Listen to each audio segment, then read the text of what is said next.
Well, hello and welcome to the China Masterclass webinar. My name is Paul Sutton, and in case this is your first time for this series of webinars, the focus is very much how to bring long-term trust, relationship and value into China. And it's a subject very dear to my heart. I'm one of the co-founders of LCN Legal, which is a law firm with offices in the UK and China, and we focus on multinational groups and international businesses. I'm joined by my fantastic co-host, Sally Meyer-Yip, who is an expert in UK-China PR. In fact, she's the founder of a specialist PR and communications agency called 11K Consulting. And we're extremely lucky to have as our guest speaker today, Champa Selim. Champa is legendary in the Chinese UK community. She is the Senior Business Development Manager focusing on Greater China and Southeast Asia for Bicester Village. And I'm going to hand over to Sally to give a bit more introduction and colour to Champa before we start. Yes, thank you. Thanks, Paul. And thank you so much, Champa, for making time to join us today. We are really excited with our webinar. So if I can just use one word to describe Champa, I would use the word gold. Gold as solid and beautiful as gold. This is in no exaggeration. I know that's how the industry people call Champa. So I'm very delighted to welcome Champa in her own capacity today. And Champa is going to share the really rich experience with the luxury, hospitality and retail industry in UK, Asia and China over the past 20 years. So as Paul mentioned, Champa is now with Bicester Village to develop the Asia markets. And before that, Champa worked for the Wiz Club London as the private client relations manager. And before that, you also work in different luxury hotels in Mandarin Oriental and Hyatt in Asia. So in all this role, I understand that you help the companies to build a very solid high net worth client base in Asia and China. So today, we really love to leverage on your expertise and focus on how do we build and develop long-term relationships with Chinese and Asian luxury consumers. So to kick off with, the first question I would love to ask Champa is about your experience with Bicester Village. You joined Bicester Village since 2017, and over the past 3 years, you have helped Bicester Village to attract over 12 million guests from 11 Asian countries, including Asia, and generated over 900 million pounds sales from these markets over the past 3 years. So this is really impressive. And now Bicester Village is the second most most visited attraction in the UK after Buckingham Palace. So we would really love to know how do you do it. So how Bicester Village China sales and marketing strategy has started and evolved over the years. And is there one single thing that you can tell us about Bicester Village that sets it apart from other competitors shopping destinations in the UK? Thank you. Yeah, thank you, Sally. Thank you, Paul. Many congratulations on your successful winning of the China Masterclass webinar. And you have lined up many super talented and experienced speakers. And it is a privilege to speak here. And first of all, I won't take the credit for creating incredible success as Bicester Village, as it had already been successful retail business for many years.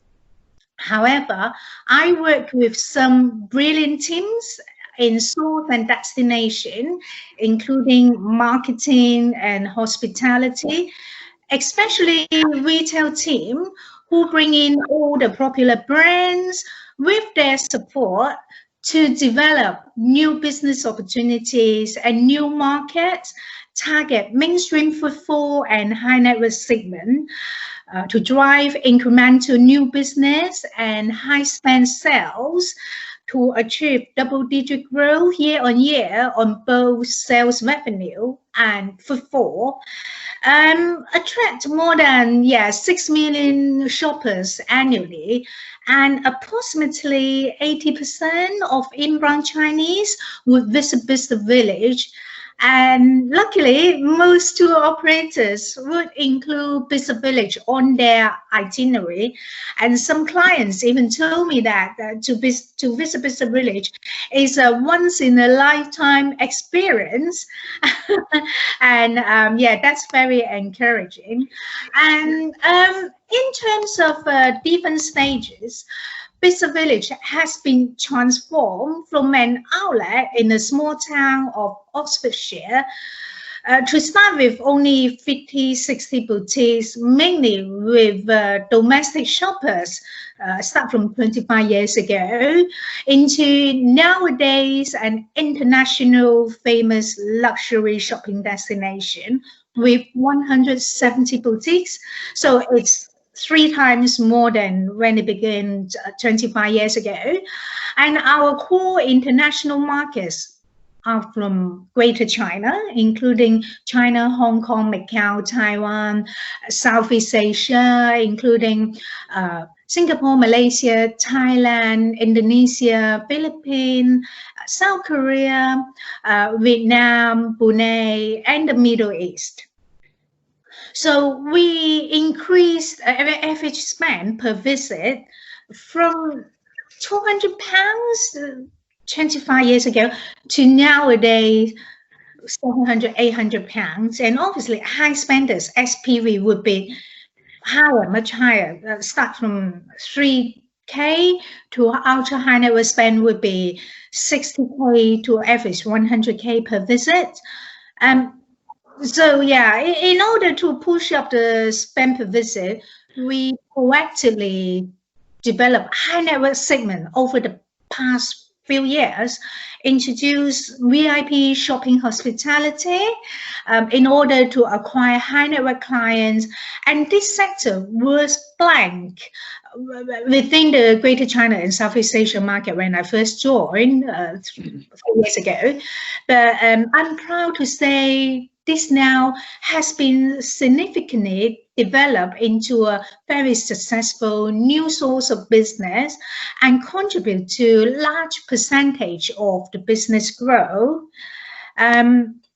So, and of course, we won't forget the foundation of the business is still mainstream footfall, which means groups of tourists, including just purely leisure groups, tour groups. Most groups means meeting, incentive, convention, and events groups, and corporate international travelers, including FIT, means free independent travelers on leisure and business. And those shoppers, they are bread and butter of the business, while high net worth clients, high spenders, are icing on the cake.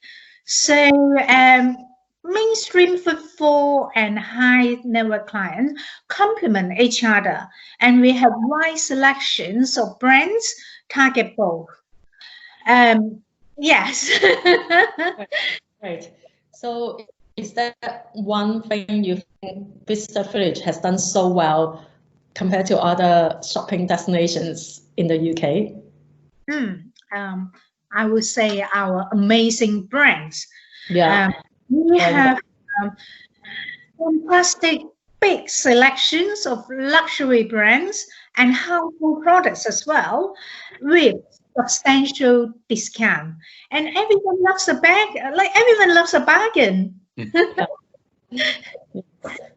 Yeah, so really understanding the Chinese Asian culture mentality and having really good quality services and products to support the whole brand and destination that really drive people to come and keep coming back. Absolutely, yes. Great, thank you. That's fascinating. Yes, and Paul, do you want to ask Champa hard questions. So I know that in your previous roles as well, for example, at Ritz Club and Hyatt and Mandarin Oriental, you developed a client base of ultra high net worth individuals and families. I understand that you work with some of the royal families in Southeast Asia as well. So how do you attract those clients in the first place, and how do you keep them working with you? Good question. It's supposed to be my top secret. I build my high net worth client black book start from the time working with 5-star luxury hotels in Asia, and a lot of wealthy Asian clients. They're very loyal to me. And they send their children to study in the UK, invest properties, and all sorts of business in the UK. They would come to me and ask for some advice and support. And of course, I'm always happy to help. And take it from there, trustful relationships have been established.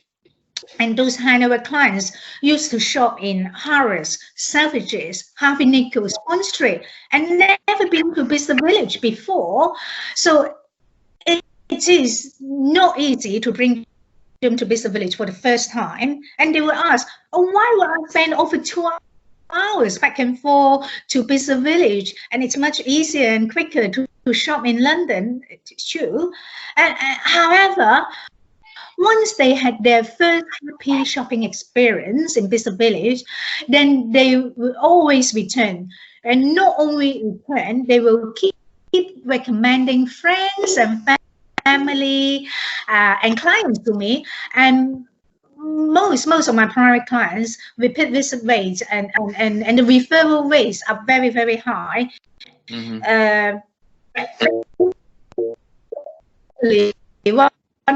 100%, and the referral rate is 1 to 10, 1 to 15. So one existing clients would bring me over 10 to 15, even 20 new clients. And therefore, their first visits are very, very important. If I'm in country, usually I host them in person with VVIP hospitality, and for some ultra high net worth individuals, royal family, and very senior government officials, I won't use personal shoppers, but instead I will accompany them shopping and give them some styling advice.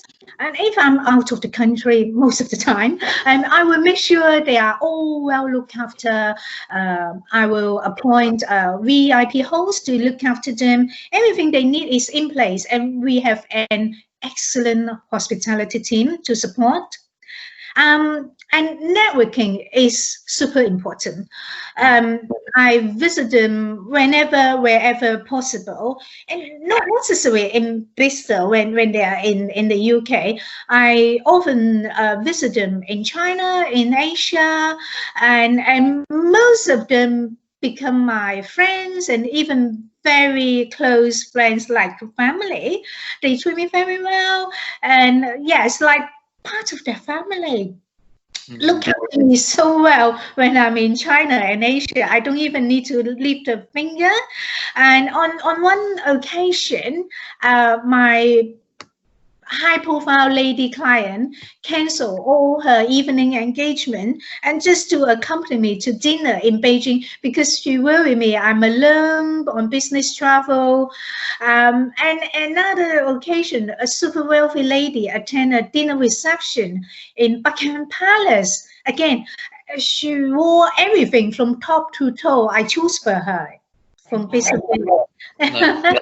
Yeah, and one very, very high-profile senior executive at the largest Malaysian bank, and even invite me to attend her son's wedding and an ultra-high net worth event only for the top 30 black card customer from the bank in KL, Kuala Lumpur, the top 30 ultra high net worth clients, and I'm very touched. And the most memorable moment was to receive a generous gift from a princess in Asia, and then personal invitation to visit her in her palace.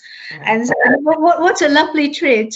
So I think, in fact, enjoy my job, treat them like my family, my friends, and being discreet. That's very, very important to deal with ultra high net worth, and no hard sell at all.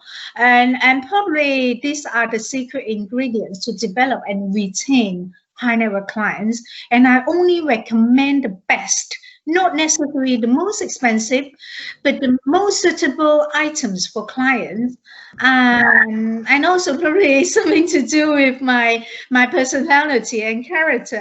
My clients say I always cherish them, make them happy. I think that's the most important. Sure. Such a fantastic set of stories. I think particularly, the value of repeat visits, repeat referrals from individuals, and the level of care and attention that you give them. It sounds incredibly powerful. So the next question I have is maybe it's a burning question for many viewers, which is, if you were being asked to advise maybe an established European or US business, but which right now has no presence at all in China, so no profile there at all, what advice would you give? What approaches, tools, and strategies would you suggest that those businesses use in order to establish themselves for the first time in China? Okay, well, I think, yes, it is important to appoint and work with agents to represent the business, to do the mass development work and build all sorts of channels on local level. However, it is more important to have your own people, your own team, who understand the business in source, on the ground, to build the foundation, sales development. And don't just rely on local agents or representatives. In an ideal scenario, have both international and local teams. For example, the Bicester Village shopping collection has our own market manager based in core markets to work with our local reps to lead and monitor and to organize sales missions, roadshows, and events in each country to create and amplify company profile and publicity. And as the Bicester Village shopping collection has 9 shopping villages in Europe, including Bicester Village is the flagship and the largest, oldest village. But we also have 2 young shopping villages in China, one in Shanghai, one in Suzhou.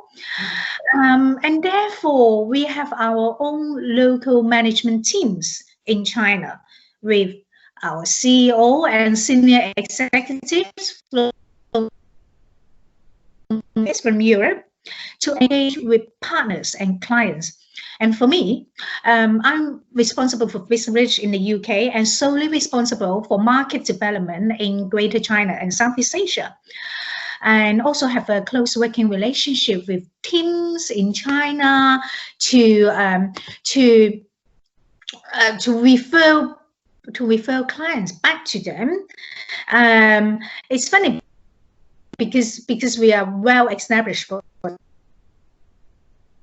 20 years, and we have a strong Chinese client foundation. So we would refer high net worth clients back to them, because a lot of Chinese clients, they don't know that we have shopping villages in Shanghai and China. So it's a very close referral relationship with Team China.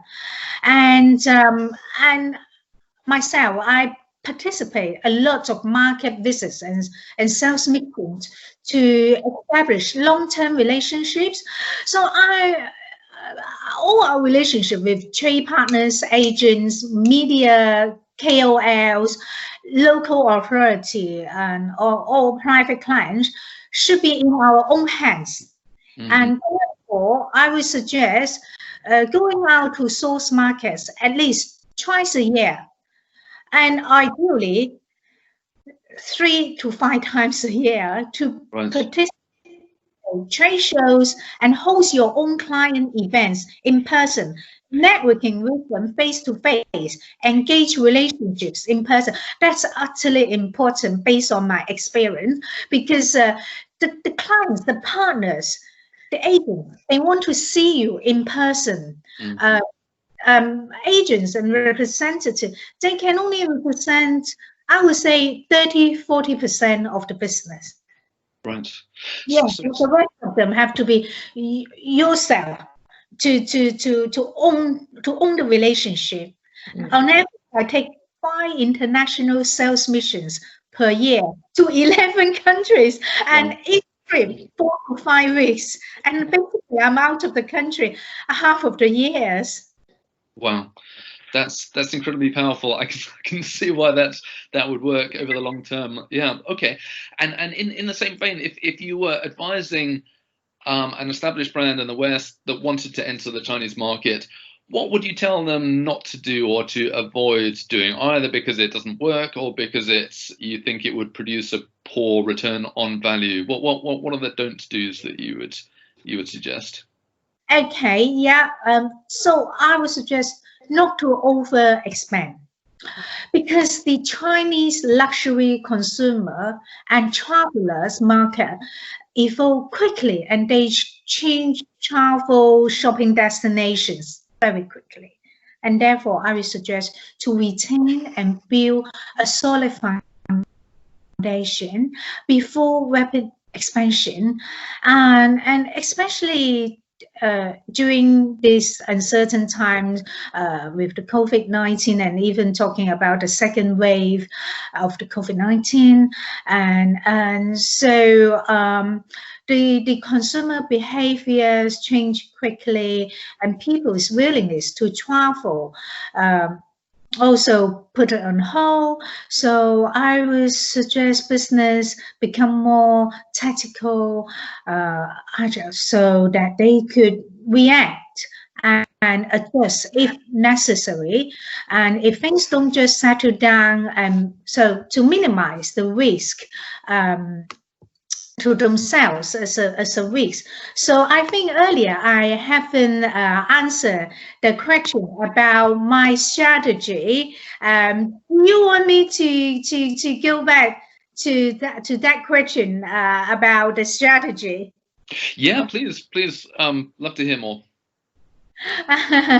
So my strategy covers B2B and B2C.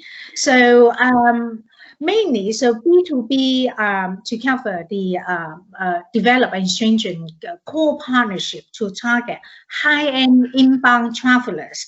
So including travel traders such as travel agent, online and offline, MICE agencies, corporate travel planners, airlines and hotels, and financial partners, banks and payment platforms such as Alipay, WeChat, UnionPay, investment and wealth management, and corporate partners, luxury partners, and also manage key and new relationships with high-net-worth clients, KOLs, celebrities, influencers, and business leaders, and business associations, government bodies, and destination marketing to target UK-based Chinese and Asian residents and experts. It's very important as well.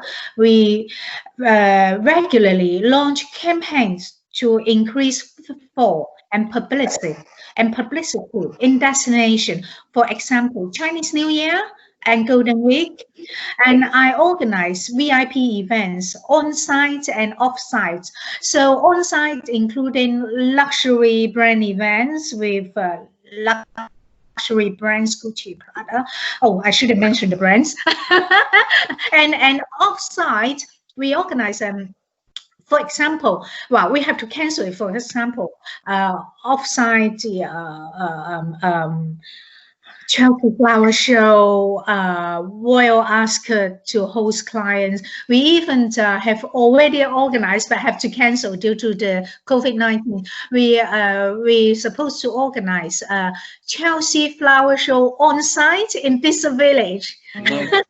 Yeah, amazing. We create a big part of Bicester Village, transform it into Chelsea Garden Flower Show. Yeah, next year, and also I design and deliver incentive structure to drive incremental new business and VIP hospitality. That's very important. Shopping experience package and loyalty program to host and retain high spenders. Okay. That sounds like a very full range of different strategies. It's so interesting. Sally, I know that you wanted to pick up on the COVID opportunities right now and ask Champa about that. Yeah, nicely. So we are now in this new normal when everyone has gone through COVID-19 or still going through it. So in terms of Chinese luxury consumer market, do you see any new opportunities for UK or European luxury brands such as Bicester Village to really tap into that you may not see in the past, but it may emerge as a result of COVID-19? Mm-hmm. Yes, definitely. Well, first of all, behavior changes and social distancing are likely to impact shoppers for some time. There is no doubt that retail industry would suffer due to the pandemic. But it seems likely there is hope after an Hermes flagship boutique in Guangzhou, China, made a whopping $2.8 million sales on its reopening day in mid-April. So one single day sales, $2.8 million. And this broke Hermes one-day sales record worldwide. And it's phenomenal. Yeah. And you know what? The long queue outside of the boutique, the luxury shopper, they queue 2-3 hours in order to buy a Hermes handbag. And so I could see the wealthy Chinese are hungry in ultra luxury brands. And some of them, they spend like the end of the world after lockdown. Yeah. And this is an opportunity for luxury fashion player. And as mentioned earlier, we have 2 shopping villages in China, and they located both outside of city center with plenty of outdoor spaces and big enough to keep social distancing. And the post-lockdown sales up 62%, and the footfall up 30-35%, which outperform any other retailers in the city. So you could see the opportunity for outdoor shopping. Because people fear of indoor, in a big shopping in more indoor. So outdoor shopping is a big opportunity as well. And the Chinese shoppers currently, they prefer not to travel abroad, especially Europe has become the epicenter, unfortunately. However, we predict most travelers expect to make their next trip abroad between September and October, with a noticeable uptick around Golden Week. So that's the Chinese National Day from the 1st to the 7th of October. And the consumer market change. Young single middle class and experienced travelers expect to be the mainstream segment when the Chinese international flights start operating. And this is a big contrast with pre-pandemic travel trend. It was usually family and groups. Mm-hmm. Also, I would say property investors would return to London perhaps sometime next year when the house price continue to decline, unfortunately. And and also, unfortunately, leisure travel groups are shrinking. So we will see more independent travelers rather than groups. And therefore, the opportunities are luxury brands, target independent travelers, young, single, middle class, and wealthy investors. And wealthy parents, they will still send their children to study in the UK. And I think now a lot of universities, schools, boarding schools, they are proactively target wealthy Chinese children. And even though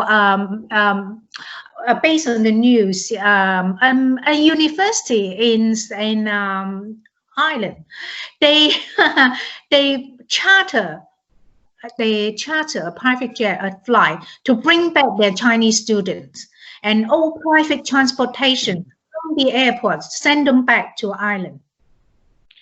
So that's something change, and I think we need to drum up all those hospitality from the retail point of view. That's drum up VIP hospitality, bespoke high-level shopping experience, and exclusivity to create unique, memorable guest journey.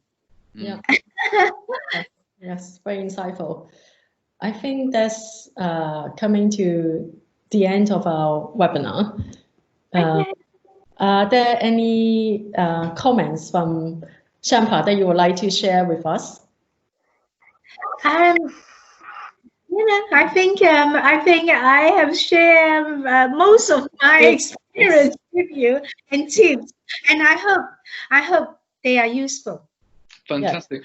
Well, if it's okay, I'd just like to summarize a few of the key points that I've taken from this incredibly insightful discussion. So thank you, Champa. The first thing is that before I might have thought, well, selling discounted luxury brands to Chinese, it would just sell itself. You know, obviously it's going to be successful, but clearly it doesn't happen by itself. You know, so you can have the best product in the world, but you still got to work hard in terms of creating that consistent message. And one of the things that I've really taken from you, Champa, is just the range of activities that you're looking after. You know, it's not just you, obviously. It's a team in the UK, in China, and it's a combination of different strategies which has produced this result. The second thing I got, which I thought was fascinating, is the hurdle that you had to overcome to start with. So I think it's like anything in marketing, you're always trying to get people to change their behavior. And so when you first spoke to your existing contacts, ultra high net worth individuals, and say, why don't you come to Bicester Village? The natural reaction is, well, why shouldn't I? I can go to Harvey Nicks or Harrods, or, you know, not spend an afternoon in Knightsbridge. Why don't I need to spend 2 hours? Yeah, for them, that's a long journey, because they only spend limited time in London, in the city, and they thought, oh, why would I spend 3 hours back and forth? But then once they experience our shopping experience, and they experience all the luxury brands, and then they said, wow, they love it. Yeah, absolutely.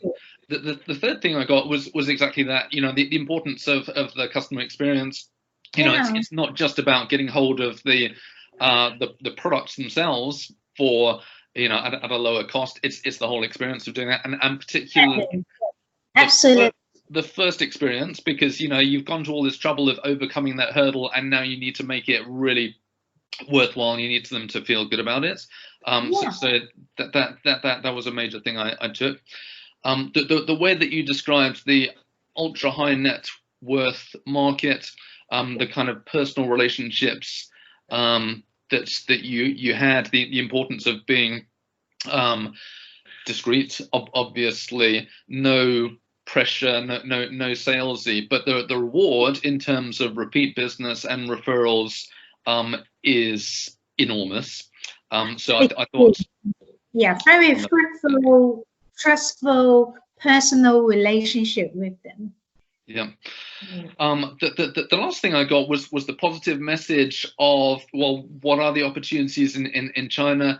The fact that there is maybe more demand than ever in the luxury market, and the importance of brands to position themselves, using PR strategies like Sally's firm provides in terms of digital marketing, and adapting the local, adapting the way that businesses interact with the Chinese consumers in order to meet that need. So fantastic examples as well.